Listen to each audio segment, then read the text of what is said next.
hurmatli obunachilar, bugün haftaning 4-kuni Qazaras tumanidagi Parranda bozoriga geldik. Xudo xolasa parrandalar narxlari bilan tanishib chiqamiz. Bir dona like bosib, videoni oxirigacha ko'rib o'tib. Assalomu alaykum. Jo'jalancha so'm bo'ldi. 28 ming so'mdan bo'ldi deydilar yana jo'jalar. Ko'raverasizlar hurmatli obunachilar. Hammasi shu bahoma.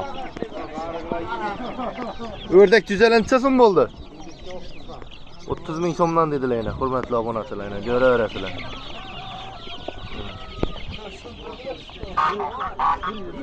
Jo'ja ko'p tushgan be. Assalomu alaykum. Necha so'm bo'ldi jo'jalar? Ko'raverasizlar yana 25 ming so'mdan. Bunun içinden bormi? Bulancha so'm. 35 ming so'mdan dedilar yana hurmatli obunachilar. Qazaras tumanidagi Parranda bozoridamiz, xudo xolasa. Telefon nomer qo'yamizmi bunaqa? Boshqalari bormi? Yo'q, yaxshi. Mana bugun quyon tushgan. Assalomu alaykum. Quyoncha so'm bo'ldi. Kimki? Assalomu alaykum. Quyonlar zo'rlari tushgan bitta. Quyonlancha so'm og'a? Assalomu alaykum. Quyonlar 50 dan 70 dan 50 ming so'mdan 70 ming so'mdan 300 ming so'mdan bor dedilar yana. Ko'raverasizlar yana bular. Yana bular xo'shroq ekan. Bo'g'oz dedilar, do'g'adi dedilar. Yana bu bolalar yana. Yana bu ikkisi bo'g'oz yana. Bu 50 dan 70 dan 200 dan. Induk necha so'm ekan bu?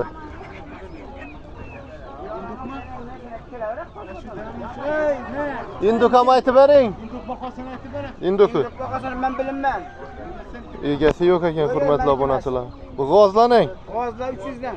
G'oz 300 ming so'm dedilar hurmatli obunachilar. İkisi ham erkakmi? Yo'q. Birisi qiz.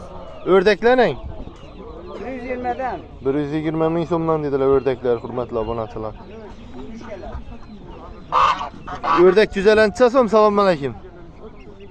35 ming so'mdan dedilar o'rdak jo'jalar hurmatli obunachilar.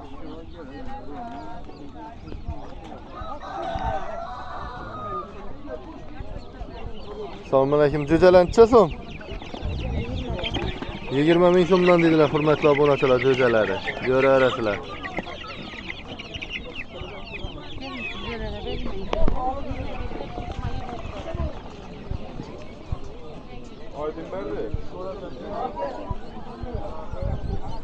Induk jo'ja tushibdi ben. Assalomu alaykum. Necha so'm induk jo'jalar? 40 ming so'mdan. Her bir donasi 40 ming so'm. Necha kunlik bular? 10 günlük 40 ming so'mdan. İndiklar çara dursun. Jo'jalancha so'm. Assalomu alaykum. 28 ming so'mdan yana hurmatli obunachilar. Jo'jalar o'ynab turibdi. Kasal shalpaygan yeri yo'q, ko'raverasizlar. O'rdak jo'jalaning. Assalomu alaykum. Nechadan? Bular 20 dan. Bular 20 ming so'mdan dedilar. Bu kichkinalarining.